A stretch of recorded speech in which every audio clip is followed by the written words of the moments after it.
I need money. This is Before the video starts. We're gonna have a little chat. Oh, I can't even zoom properly. Okay, did Uncle Fanny? I mean, did Aunt Albert? I mean, I didn't even. Guys, I'm having like a brain aneurysm.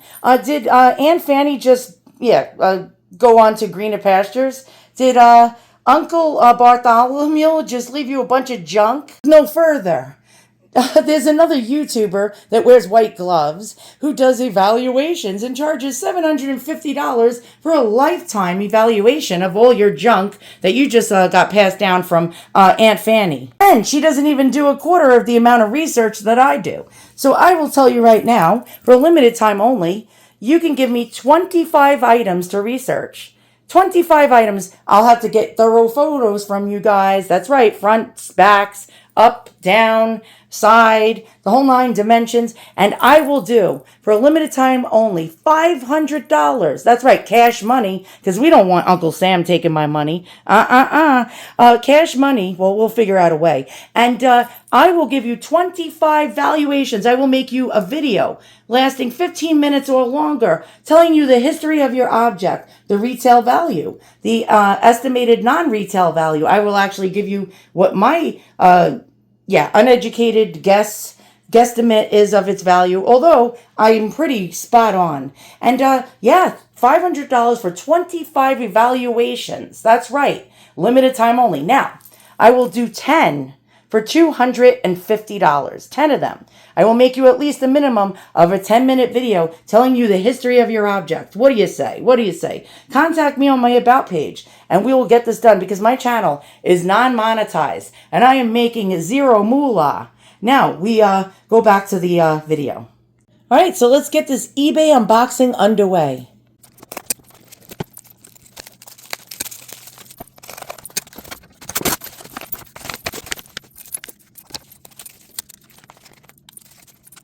All right, so it's not just a brooch.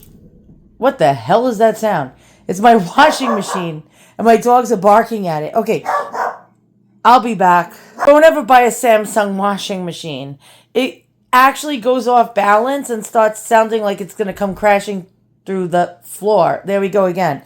Okay, so we got 2 brooches here, and I would assume that these were antique if I didn't know anything.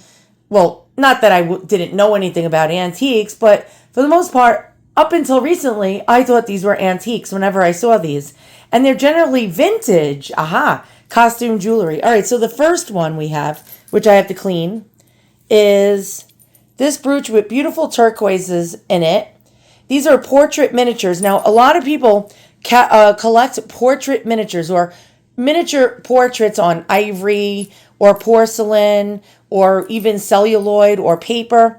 And they're highly sought after. Anything in miniature that's hand painted is really a work of art in itself. Because if you think about it, how the heck do you think it would be like if you're even like an artist of any ability to actually paint something on something so tiny? What kind of brushes would you have? I mean, compared to my finger, I mean, look, I mean, wow. All right, so we have, I think this is, I'm not sure. We'll figure it out. I think it's Sybil. And I think it's from a Michelangelo painting. And so this is really great. So it looks like it's ivory. Let's try to zoom in. I think it's a watercolor on ivory. Generally on ivory discs, which is a thin wafer, thinner than a potato chip. Basically, it would be water paints that they used. Or I think what they call gouache. Not sure. I'm not an artist. All right, so we have one down. Now, if you look on the back of these, you'll see a lot of these 800 silver brooches on eBay. Let's go ahead and look at the mark. It says 800. What does that mean? It means that this is 80% silver. The rest are some kind of like makeup of other kind of metals. Really, this patinaed really nicely. All right, so how old is this? This was made between the 1920s and the 1950s. All right, so my washing machine just indicated that it's jammed and an alarm is going off and I'm not going up the stairs. Okay, so if you hear beep, beep, beep in the background, just ignore it. All right, so we have a jewelry box, the original jewelry. I always get a tongue stroke when I say that word. Jewelry box. And let's open it up. Oh my God, it's actually even way more fantastic than I thought. Bigger than I thought. Oh God, why did they do this? The seller pinned it to the thing, and oh boy. How am I going to get in there and undo this? Oh, for the love of God, I'll be back. Ooh, it reeks. It reeks of like Chanel number 5 from the 1940s. All right, so I don't know how we're going to get in here, but there's something in here. Something in here. And what does it say? Hold on. It says, it's like some kind of cardstock, very thin, I might add. Very thin. Thinner than a business card. And it says, Bianca Remy de Turicque. Yeah. Oh, God, it's French. If you follow my channel, you'll know I can never pronounce certain exotic words very well.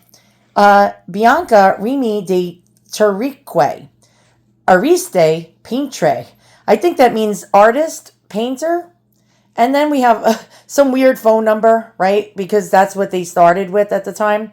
And it has an actual address in Roma or Rome. And then we also have another address in Paris, France. Ooh la la. Usually this doesn't mean a damn thing. You know, you get a vintage piece of jewelry, has the name of a jeweler inside a jewelry box, and it means absolutely nothing. But this actually means something, boys and girls, and this is the main reason why I bought this. All right, so let's go ahead and take a look at this. Bianca Remy de, I can't say the last word, Artiste Peintre, Roma, and artist, painter, and Booyah. So after finding out that these were just vintage and they weren't really antique, I lost interest in them. And I just didn't collect them. And I collected the antique versions instead. Until I did more research. And somebody had listed this would buy it now, I think for this one, for like $40 or something like that. And it came with the box. And I was like, you know what? It comes with the box. I really like the box. It's an old looking box. It's not antique, but it's good enough for me. We have 800 silver. It's a really nice portrait. I love the turquoises that go around it. It reminds me of Victorian, and it's like very Victorian revival in my opinion.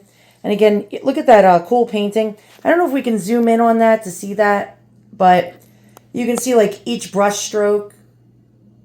Really, really, wow. Okay, it's on ivory. It looks like there's movement in the paint strokes. I don't know if you can see that. But let's like really take a look at that. There's a lot of movement in the actual, my camera does not like to focus or macro, go macro. But you can see a lot of movement in the hair. And I just thought it was really, really lovely. And so I started doing more research. And what I found out was absolutely amazing.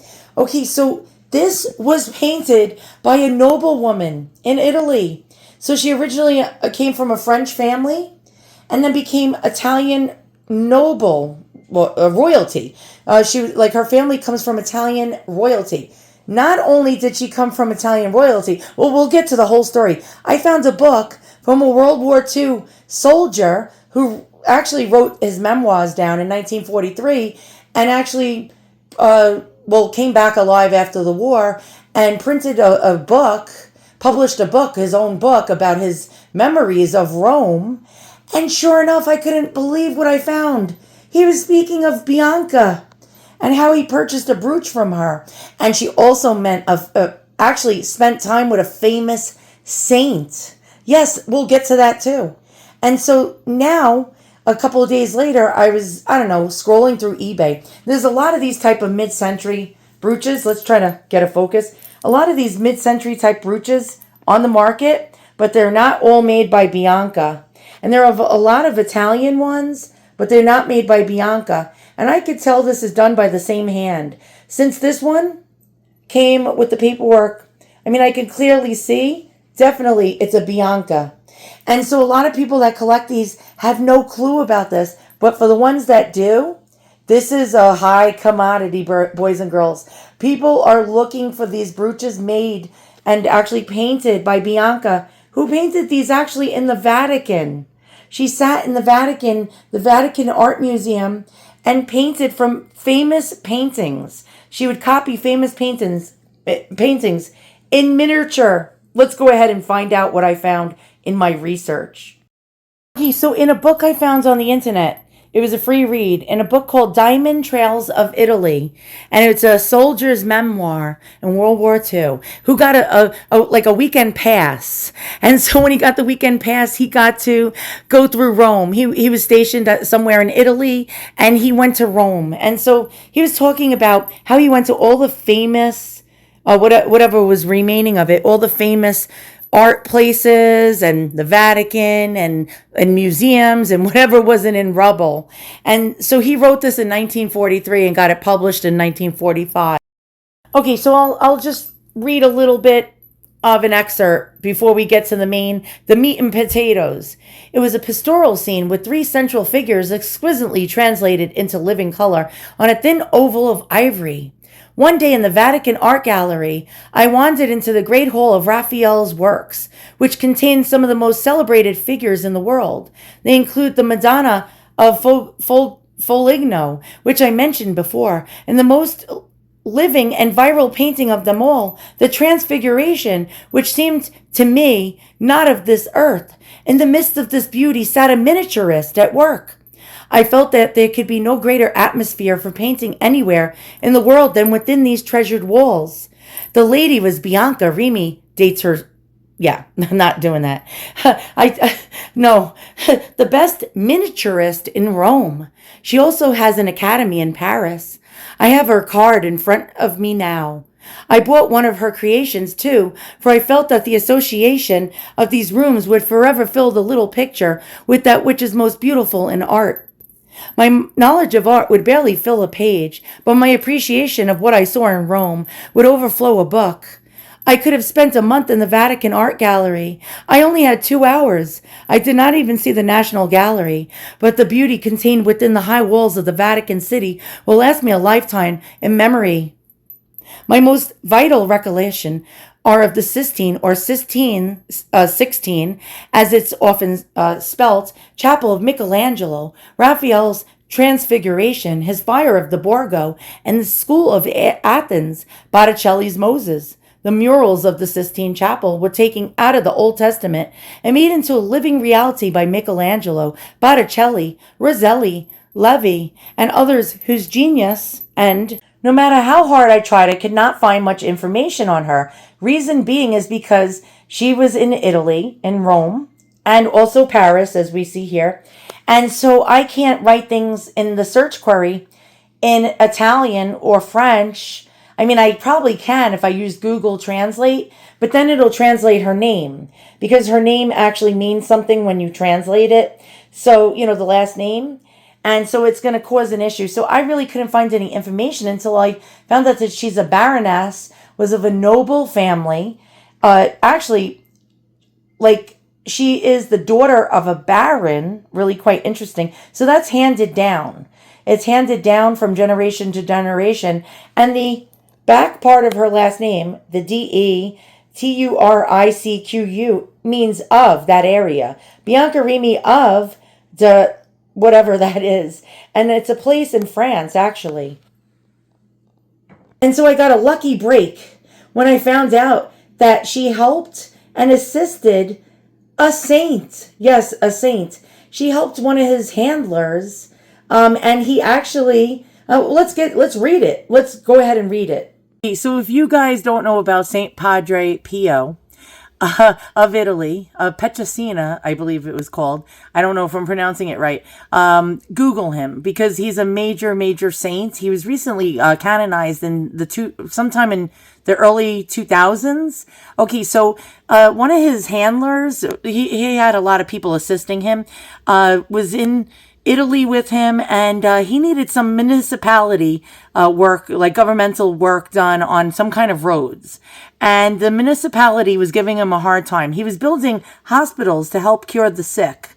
And so one of his people that helped him, because he was quite famous even before he became a saint, he was known to be able to read the thoughts of others. He could actually read people's hearts. He received the stigmata.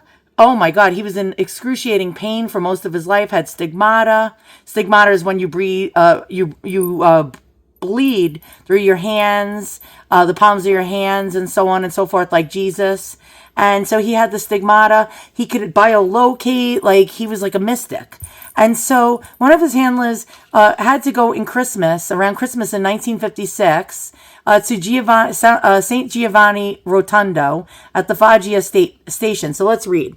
Okay, biographic news. Christmas Eve in 1956, back in San Giovanni Rotondo at the Foggia train station, I met an elderly, this is loosely translated, by the way.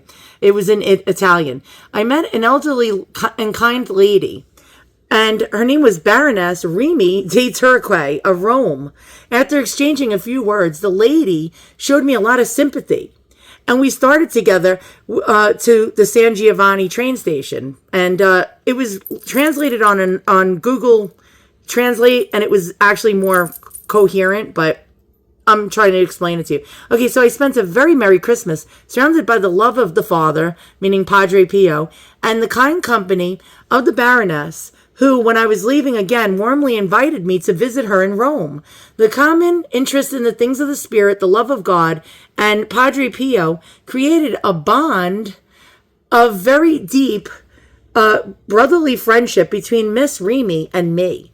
The constant search for God and exceptional joy and enthusiasm gave this 70-year-old lady so much vitality that I could spend hours in her company as if it were minutes.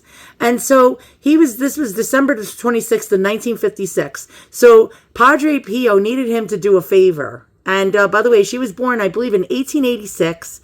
If this is 1956 and she's 70 years old, having a hard time getting these roads built in this mountainous region so people could get to his hospital. And what happened was he was speaking to the actual governmental officials or the municipality, and they said no, they won't do it. So he had to send somebody to Rome, this guy to Rome, to try to plead with the municipality and the mayor to get this going. Right, suddenly, Father Pio turned to me and said, "You have to go to Rome and take care of this matter at the cashier of Mezzogiorno." Guy was very hesitant because he didn't know anybody in Rome, and he was very scared. He was anxious because he didn't know anybody in Rome. And so this is what Father or Saint Padre Pio said. Demands were supposed to be made at Casa del Mezzogiorno. And so before he departed for Rome, because he was very hesitant, he didn't know anybody. Would you want to go to a strange place you don't know anybody? And so he said, "Get on your way. Leave now. With God's blessing, I will accompany you." What? He's going to biolocate and accompany him. Get it? He's not going with him. He's going to be there, though. So he writes, "I was welcomed in Rome, a place I did not know anybody, very affectionately by the Baroness Remy. I went to Casa. She accompanied him. Casa del Mezzogiorno, accompanied by the arrogant people I met, one by train and the other in Rome on the very day of arrival. After a period of time, I received a letter in Bologna, which I keep, from the vice president of the Mezzogiorno Cash, assuring me that the funding for the roadworks for the convent square and the hospital had been approved." This is the very guy that spent time, not only Padre Pio spent time with the Baroness, but also this guy spent time with the Baroness and found her to be a very, very lovely woman. And remember when he said, "I'll make sure someone accompanies you"? That's really crazy because she was a painter in the Vatican. Well, in the Vatican Museum. We have a brooch by Bianca, 800 silver, and it's actually Michelangelo, and it was the actual painting that the guy in the book that we read about his travels to Rome on his short leave. This is one of the paintings he talked about in his actual book. And here we go. Here's her reproduction rendition. This is gorgeous. $754. I definitely cannot afford it. And it's dated 1950s. It's a painting of a Madonna. This one was made famous by, I'm trying to think. Oh my God, who painted this? I think it was Raphael. And beautiful, beautiful little portrait miniature of Madonna in a frame. Let's try to find look, and it's signed on the back by her, dated 1950. 1939. So now we're able to date these type of things as well. Actually have a copy of one of those paintings. We did a video about this. This was one of my birthday presents to myself. This portrait miniature that was done on some kind of celluloid or ivory wafer. We have a signature, but it's not a Remy. I don't think it's a Remy piece, but it's an Italian portrait miniature. Ah, now doesn't this look familiar? So on my quest to find more pieces by her, this is the second piece that I won. I don't know if you can see this. And we know it's by the same hand for sure. And it says rare silver miniature portrait brooch, Michelangelo, provenance. And what's the provenance? It says rare Baroness Remy de Turicque, I'll say Turicque, silver portrait brooch, Michelangelo, Copia della Sibilla. Oh, so this is Sybil. Okay, Sybil from the Bible.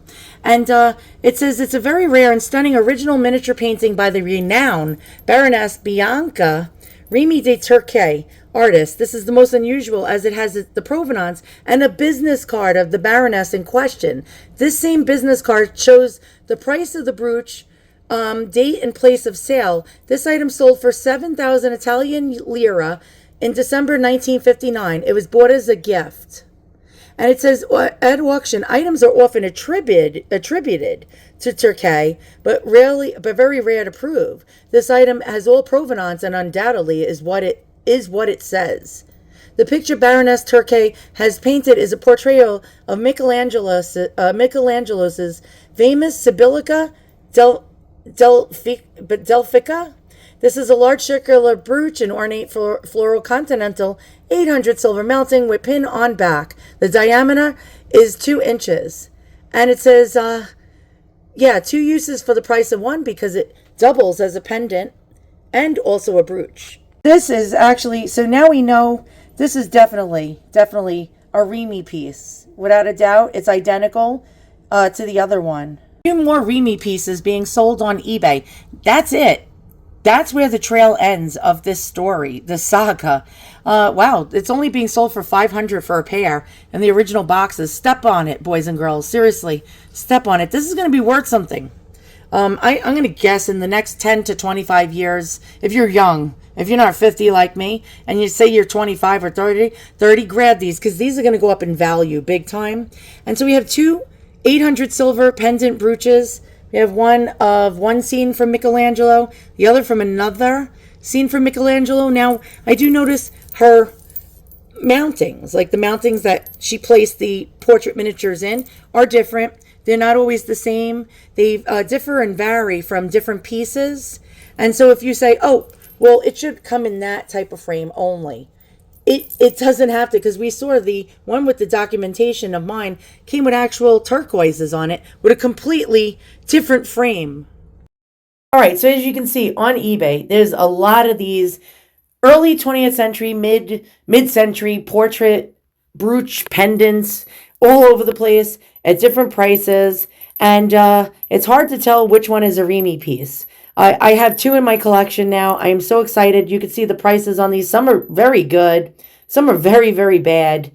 Some are very expensive. And I don't actually spend anything more than maybe $40 on these. If it's going to be like this, no. It's not something that I'm going to spend. Yeah, I'm not going to spend that. Definitely not. But a lot of people call these antique. They'll say Victorian, antique Victorian. And there's a lot of these. Yeah, look at this. This is insanity. And this is definitely not a Remy piece. And yeah, I got the real deal, boys and girls. And so let's keep, oh, this one is stunning. Look at this one, $250. 250 doll hairs. We have this one, 250 doll hairs. This is beautiful. That one's actually a really pretty one. Here's one on porcelain. And again, a lot of people call these antique. They're not antique. Now we know, oh, we found a Remy piece. And I still can't afford that. Definitely not. Let's look at some more really fast. And I think we got a Remy piece right there. Nope, nope, and nope. I'm not spending that. A kiln-fired Lamage's French one from the 20s. Really quite beautiful. But I'm not spending this. No way, no how. I just look for my bargains. This one is just terrible. It's not a good one. You can see the eyes are out of proportion. Some of these were transferware. It was an image that was transferred onto the whatever medium. This one's terrible. That is just god awful. And then they painted over it. But some of these are actually quite affordable, although that's too much for my taste. I'm not spending that. I'm not spending that either. You can if you want. If you want to send me some money to add more of these to my collection. Oh, this one's terrible. This is actually a transfer. I could tell it's a transfer image painted over. And that's why, thus the price. Oh, look, it's 60% off because nobody wants it. Here's another one. Oh, this is awful. This is a picture that was painted over. Ugh, $69.99. And thanks for going through this with me, because this is sort of fun to look at all the different variations that you can find. But she was the best portrait artist in Rome. Apparently, according to that book, a baroness as well. So you get a baroness, you get like royalty. Someone that was royal actually painted it. And I see a lot of, there was copycats all over the place, boys and girls. A whole shit ton of copycats. And she was like the real deal. She was the Rembrandt. She was the Michelangelo of her time. All right, guys, thank you so much for watching. I hope we all learned something. This was really, really a fun research project. If I'm going to show you antique, real antique ones. Here we go. These are porcelain miniature portrait brooches. And let's go ahead and show you. This is Madame Lamballe. She was one of the French royalty ladies. There we go. And this is a real true antique. Here's another Victorian one. And I put them in these things sometimes for display. Here's another one painted on porcelain. I don't know if you could see that. There we go. This is a real antique. These are early 20th century to mid-century. Thanks for watching. Stay tuned. If you haven't already, by the way, I was being like jokey in the beginning about paying me. I'll do it for you, though. If you want me to research for you, I'll be more than glad to do it. So thanks for watching. And I will see you guys all on the next unboxing and research extravaganza.